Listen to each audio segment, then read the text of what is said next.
সামান্য একটু ক্ষমার জন্য তোর আদরের ভাই চাকরি হারিয়ে ফেলবে, বড়লোক শ্বশুরকে হারিয়ে ফেলবে। না না না মাধবী, তোর ভাইয়ের এত বড় ক্ষতি করিস না। পায়ে ধর, পায়ে ধর ওর। দাঁড়ান দাঁড়ান চৌধুরী মশাই, দাঁড়ান। আপনার পরিকল্পনার কি বাস্তব রূপ আমি দিই সেটা নিজের চোখেই দেখে যান। সুমন, তোমার এত বড় সাহস যে তুমি আমার মেয়ের গায়ে হাত তোলো? সেটা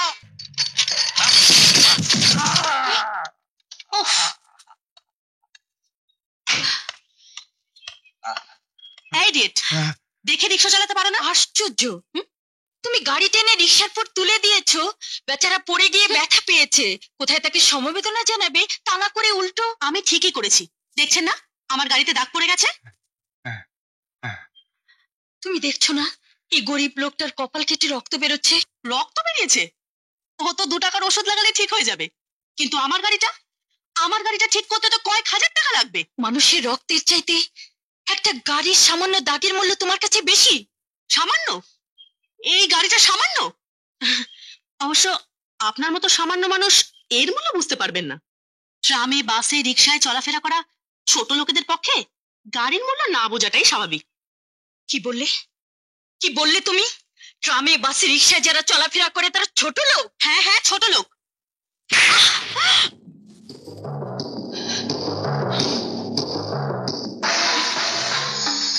ঠিক করেছেন দিদি, এটাই ওদের মতো বড় লোকের শাস্তি। এই যে ম্যাম সাহেব, রাস্তা চলাফেরা করলে সবকিছু দেখে চলাফেরা করবেন। বড় লোকের অভদ্র মেয়ে, আজকের কথাটা মনে রেখো। দেখ না দিমাগ কত। কি ব্যাপার ম্যাডাম, মেজাজটা ভালো নেই বলে মনে হচ্ছে? আর বলো না, একজন মহিলা আজ কতগুলো ছোট লোকের সামনে আমাকে অপমান করেছে।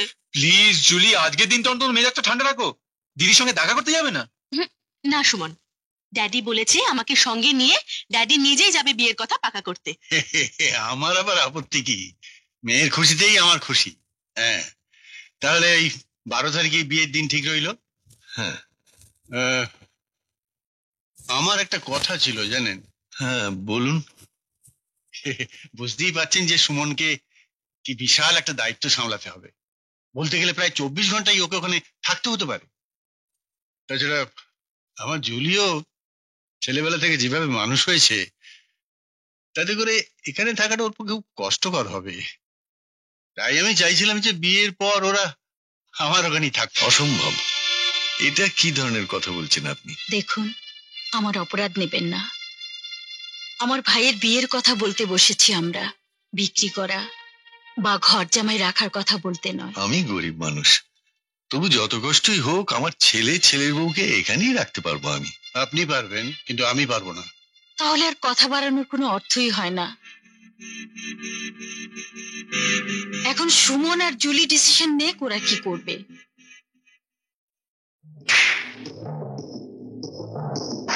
আমি এখানেই থাকতে চাই ড্যাডি। হ্যাঁ, কি বলছিস তুই? হ্যাঁ ড্যাডি, এখানে আমাকে থাকতেই হবে। বিয়ের পর স্বামীর ঘরই মেয়েদের আসল ঘর। আমার ইচ্ছে পূরণ করতে চাইলে, মানে আমার সুখ চাইলে তুমি আর আপত্তি করো না ড্যাডি। ঠিক আছে, তুই যখন চাইছিস তাই হোক।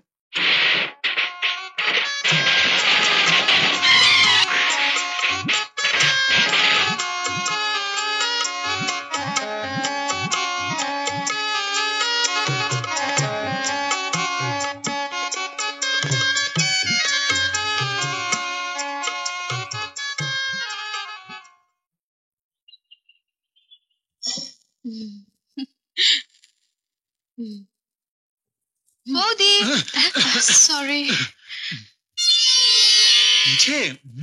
দিদি বানিয়েছে আমার জন্য?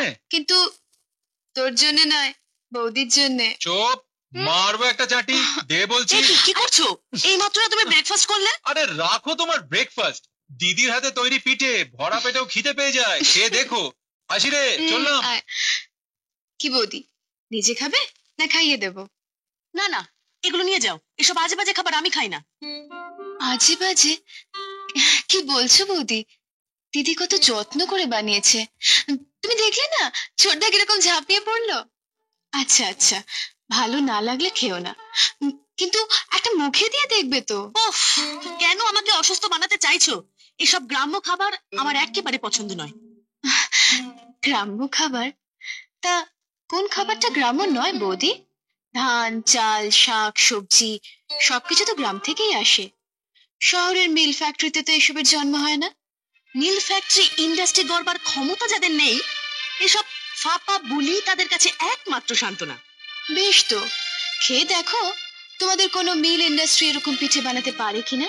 কি হলো দেখো। উফ, বলছি আমি এসব খাই না।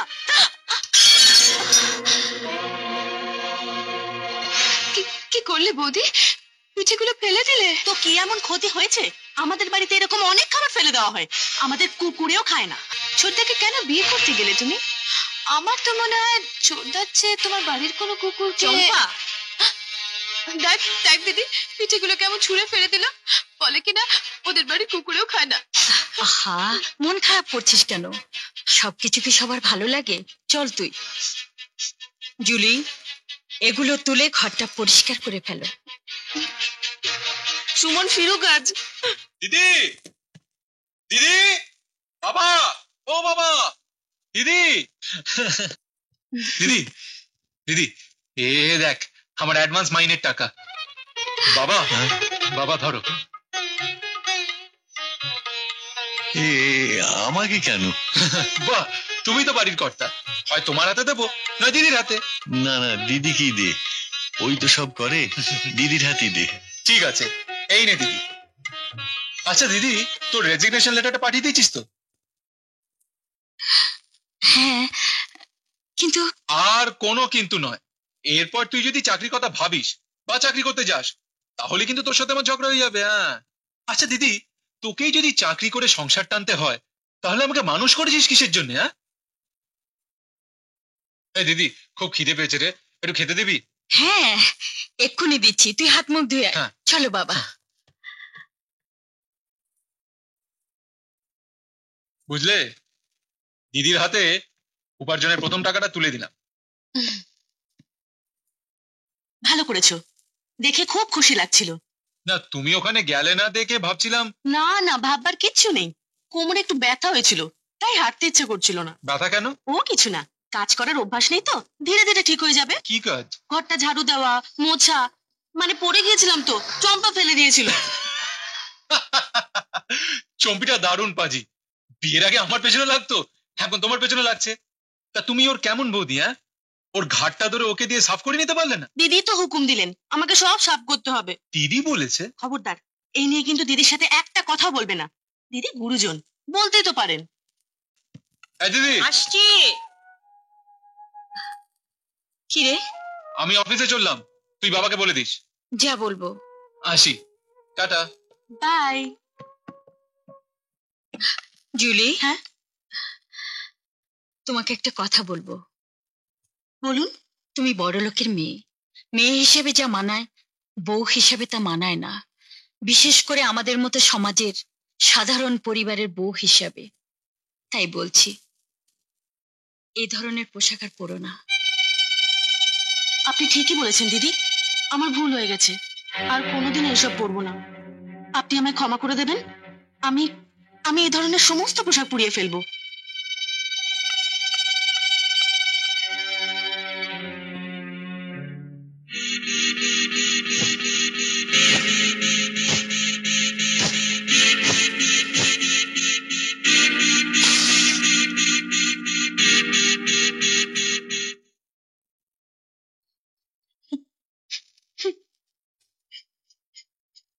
সরি জুলি, আসলে বাবার সঙ্গে ফ্যাক্টরি ইন্সপেকশনে যেতে হয়েছিল তো, তাই দেরি হয়ে গেল।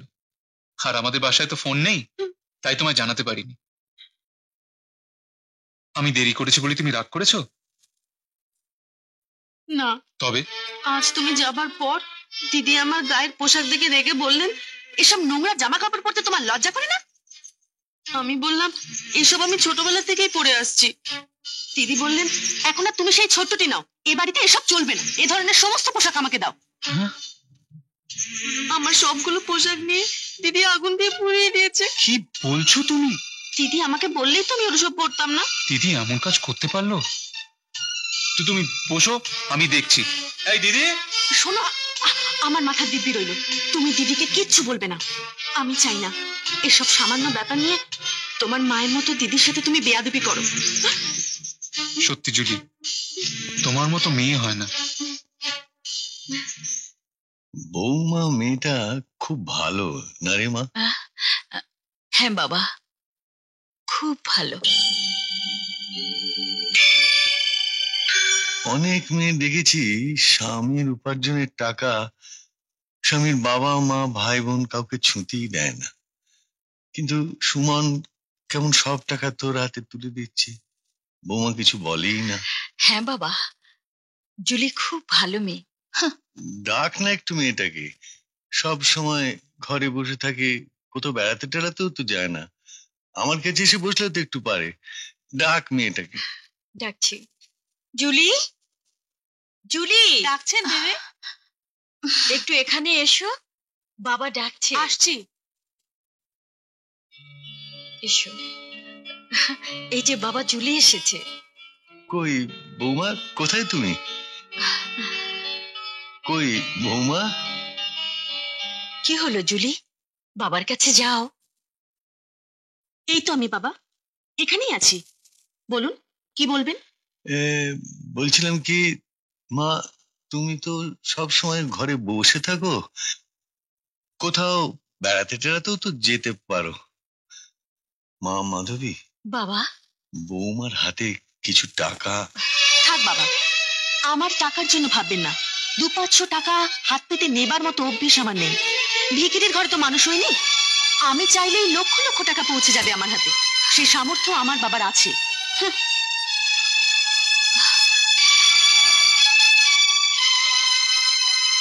মাধবী, বাবা, তুমি একটু বসো, আমি আসছি।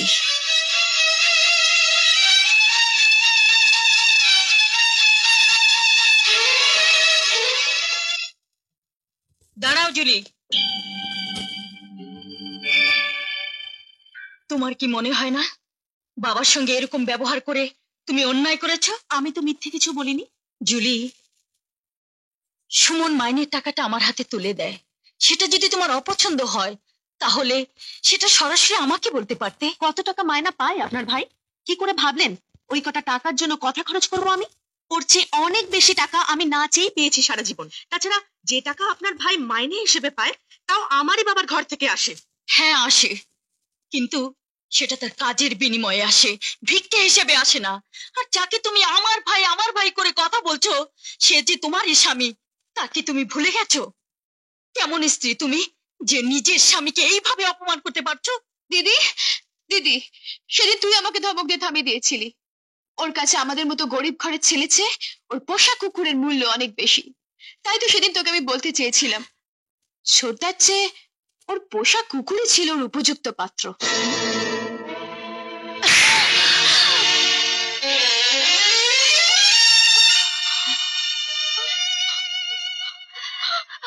জুলি, যে বোনের গায়ে আমরা কেউ কোনোদিন ফুলের টোকাটা পর্যন্ত দেয়নি, তার গায়ে তুমি হাত তুললে।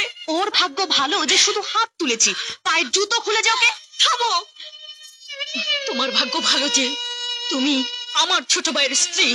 অন্য কেউ হলে আমার বাবার সঙ্গে বেয়াদবি করে আমার বোনের গায়ে হাত তুলে আমার সামনে মাথা উঁচু করে দাঁড়িয়ে থাকতে পারতো না। অন্যায়ের জবাব আমি কিভাবে দেই এত তাড়াতাড়ি তোমার তো সে কথা ভুলে যাওয়া উচিত নয়। তাহলে মারুন, মারুন আমাকে, মারুন, মারতেই হবে আপনাকে, মারুন। কি হয়েছে? হ্যাঁ, কি হয়েছে মা জুলি? হ্যাঁ, আরে বলবি তো কি হয়েছে? এই বস্তির মতো চিৎকার চেঁচামেচি কান্নাকাটি, কি হয়েছে কি? ওকেই জিজ্ঞেস করুন না, আমার বাবাকে অপমান করেছে, আমার বোনের গায়ে হাত তুলেছে। তাতেও যদি ওর শান্তি না হয়ে থাকে তবে আমার গায়ে হাত তুলুক। কে অপমান করেছে তোমার বাবাকে? আমার মেয়ে? অকারণে তোমার বোনের গায়ে হাত তুলেছে অকারণে? কিরে জুলি, হ্যাঁ? কিসের অপমান? ওদের কাছ থেকে হাত পেতে টাকা ভিক্ষে না চাইলে ওদের অপমান হয়।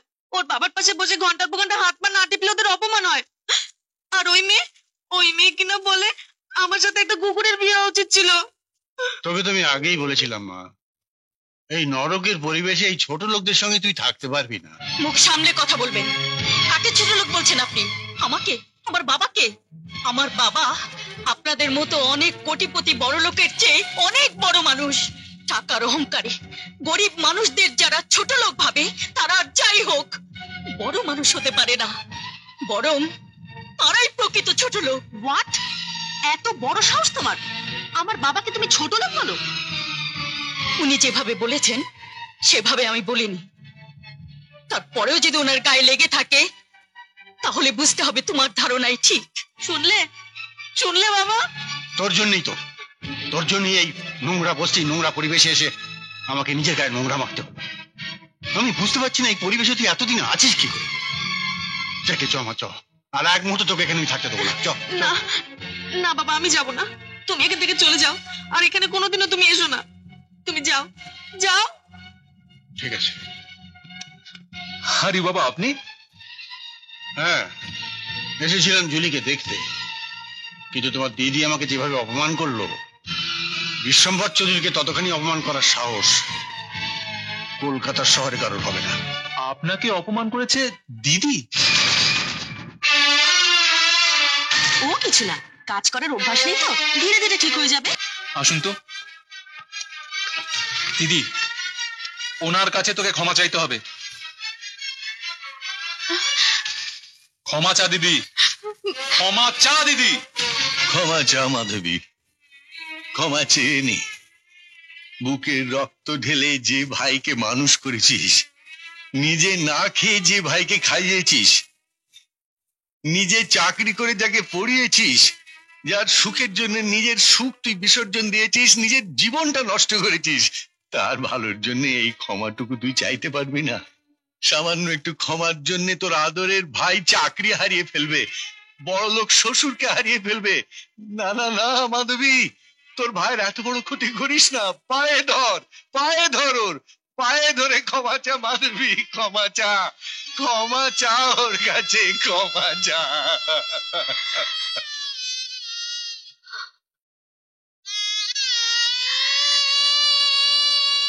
আমার বাবা আপনার পায়ে ধরে ক্ষমা চাইবার আদেশ দিয়েছেন। আমাকে আমাকে ক্ষমা করে দেন।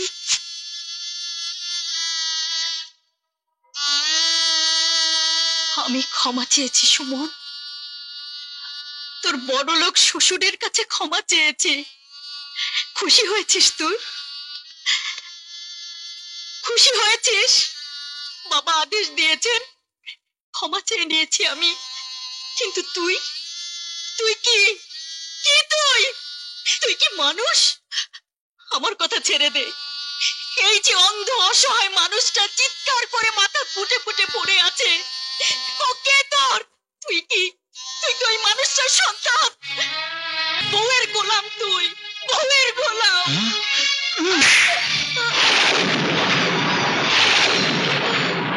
এরই নাম প্রতিশোধ। কিসের শব্দ?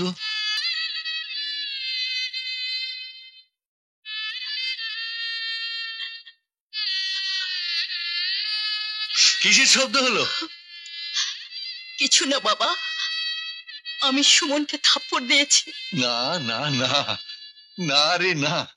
বড় বোন ছোট ভাইকে শাসন করলে আমার বুকের ভেতরটা এমন করে লাগতো না। আমি বুঝতে পেরে গেছি মাধবী, তুই পুরস্কার পেয়েছিস, তাই না? পুরস্কার, নিজের রক্ত জল করার পুরস্কার, নিজের সুখ বিসর্জন দেবার পুরস্কার, নিজের জীবন নষ্ট করার পুরস্কার। বাবা, বাবা,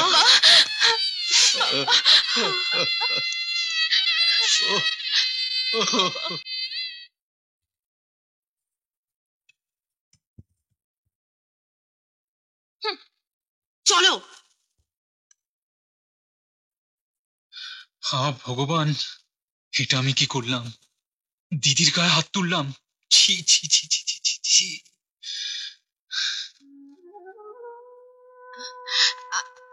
আস্তে দেখি বাবা।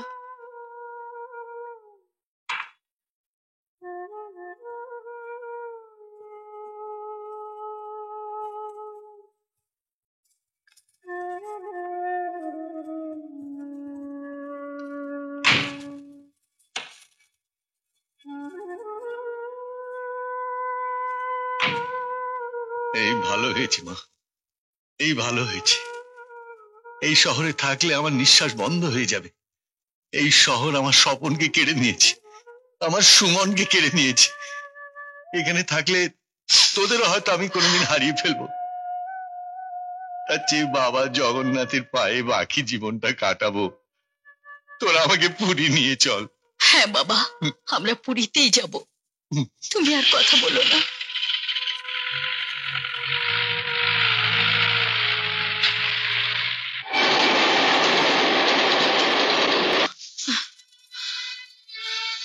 কি হলো?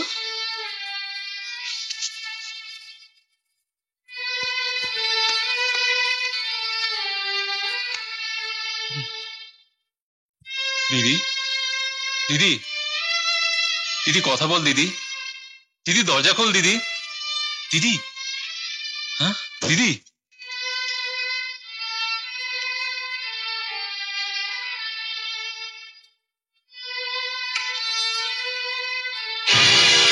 হ্যাঁ? দিদি, চম্পা, বাবা, বাবা, বাবা।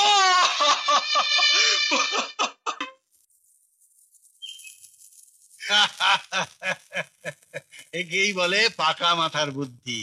হ্যাঁ, তবে মানতেই হবে তুই আমার উপযুক্ত মেয়ে। হ্যাঁ, কাজটা খুব নিখুঁত ভাবে সমাধা করেছিস। যাক, আসল কথা হলো আপদ বিদেয় হয়েছে আর তোর প্রতিশোধ নেওয়া হয়েছে। হ্যাঁ, প্রকাশ্য রাস্তায় একটা রিকশাওয়ালার জন্য আমাকে থাপ্পড় দিয়েছিল। আমিও তার উপযুক্ত জবাব দিয়েছি, নিজের ভাইয়ের হাতে থাপ্পড় খাইয়ে। Good good. এবারে যেভাবে আমি বললাম সেভাবে সুমনকে কবজা করে তোরা গিয়ে আমার বাড়িতে ওঠ। সুমনের কাছ থেকে আমি এই বাড়িটা কিনে নিয়ে এখানে একটা মাল্টি স্টোরি বিল্ডিং বানাবো। এর কোনো চিহ্নই আমি রাখবো না। চলি রে। দাঁড়ান দাঁড়ান চৌধুরী মশাই, দাঁড়ান। আপনার পরিকল্পনার কি বাস্তব রূপ আমি দিই সেটা নিজের চোখেই দেখে যান।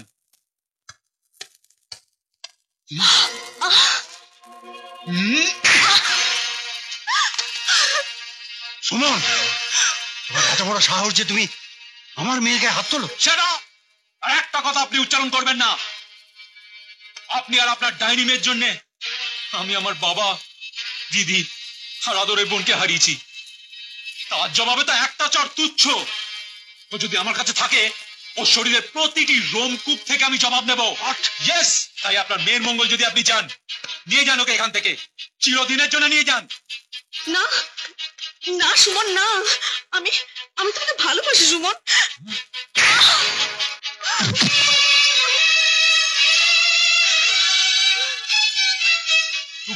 রোগ, আমার মেয়ে রক্ত ঝরিয়েছো তুমি। বাইরের ওটুকু রক্ত দেখে আপনি চিৎকার করছেন, আর আমার ভিতরটা যে রক্তে ভেসে যাচ্ছে সেটা আপনি দেখতে পাচ্ছেন না। জানি আপনার মতো টাকার লোভে অন্ধ মানুষের পক্ষে তা দেখা সম্ভব নয়, কিন্তু যদি দেখতে পেতেন তাহলে চুলের ওটুকু আঘাত থেকে আপনি চিৎকার না করে আপনাকে যে অক্ষত রেখেছি তার জন্য 1000 বার আপনি ভগবানের নাম নিতেন। কি তুমি আমার গায়ে হাত তুলতে চাও? চাই না বলেই ওকে নিয়ে বেরিয়ে যেতে বলছি। বেরিয়ে যান, বেরিয়ে যান। যাচ্ছি, তবে তোমার সঙ্গে আমার আবার দেখা হবে, কিন্তু এখানে নয়, কোর্টে। ইয়েস, আয়।